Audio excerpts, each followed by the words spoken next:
Good morning students. आज हम हिंदी का पढ़ेंगे चैप्टर नंबर 1।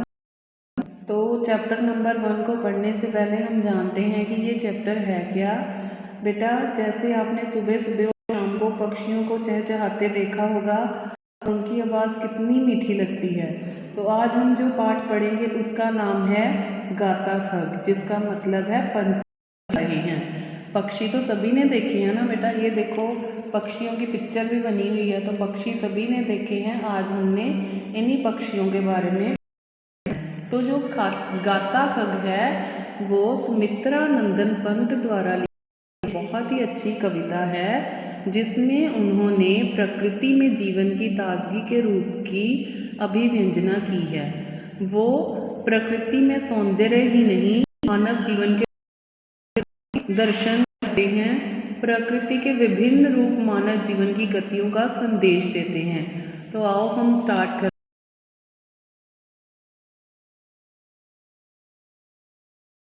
में जग जीवन, गाता खग संध्या जीवन। खग का मीनिंग है पक्षी, जग का मीनिंग है जीवन संसार, संध्या का मीनिंग है शाम, और तट का मीनिंग है किनारा, मंगल कल्याणकारी, और मधुमय सुखमय। तो सबसे पहले इसमें कवि कहता है गाता खग प्रातः उठकर। प्रातः सुबह उठकर पक्षी है वो सुंदर और सुखमय जीवन के गीत गा रहा है। गाता खग संध्या तट पर, शाम को वही पक्षी मंगल और मधुमय जीवन के गीत जो है वो गा रहा है और लोगों को बता रहा है सुंदर और सुखमय है। हमें संसार में आकर व्यर्थ की पक्षियों की भांति प्रातः और सायंकाल हर समय जीवन का आनंद चाहिए। नेक्स्ट पैराग्राफ है बेटा हमारा, कहती अपलक तारावली, अपनी आँखों का अनुभव, अवलोक आँखों की भर आती आँखें नीरव। तो इसमें बेटा इसमें अपलक तारावली का मतलब है एक टक तारों की पंक्ति, अवलोक का मतलब है देख, नीरव का मतलब है। तो इसमें कहती अपलक तारावली, कवि कहता है कि तारों की पंक्तियां अवलोक आँख आंसू की भर आती आंखें नीरव, कि वे मानव के दुख और रूप में स्वयं भी आंसू बहाती का। बेटा इसमें कहने का तात्पर्य यह है कि मानव जीवन दुख और सुख दोनों का ही मिश्रण है।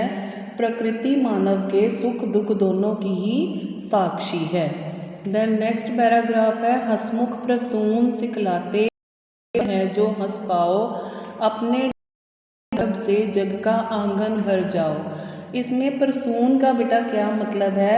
प्रसून का मतलब है फूल, और सौरभ का मतलब है सुगंध, और उर का मतलब है हृदय, दिल जिसे हम कहते हैं। हंसमुख प्रसून सिखलाती, कवि कहता है कि मानव को ये समझते हैं कि ये जीवन बहुत छोटा है, मुस्कुराते रहना चाहिए। अपने उर की सौरभ से जग का आंगन भर जाओ। फूल हमें संदेश देते हैं कि संसार में आशा और उमंग की खुशियाँ बांटकर संसार के आंगन को मुस्कुराहट से भर दो। जीवन छोटा और नाशवान है। मनुष्य ने व्यर्थ की बातों में उलझकर उसे नीरस और उदास बना दिया है। यही फूलों के माध्यम से प्रकृति का संदेश है। नेक्स्ट बेटा हमारा जो है पैरा वो है, उठ उठ लहरें कहाँ कहती है ना पाए, पर इस उमंग में बह बह नित आगे।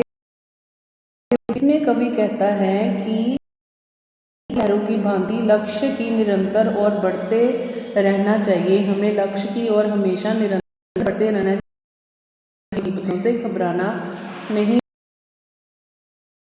पूर्ण वियोग जो है उसका मतलब है कि किनारा देखकर, उमंग का मतलब है उत्साह। तो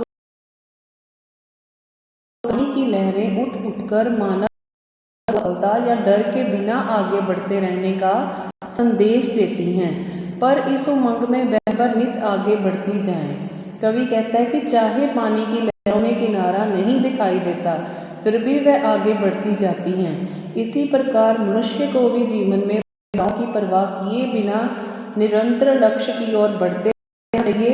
कभी कभी लक्ष्य इतना दूर होता है कि किनारे से देखना आसान नहीं होता, लेकिन हमें कभी भी उम्मीद जो है वो नहीं छोड़नी चाहिए। नेक्स्ट है हमारा कंप कंप हिलोर रह जाती रे मिलता नहीं किनारा। इसमें हिलोर का बेटा मीनिंग है लहर। बुद्ध बुद्ध विलीन हो चुपके पा जाता आशय। बुद्ध बुद्ध विलीन का मतलब है बुलबुल और आशय का मतलब है अर्थ।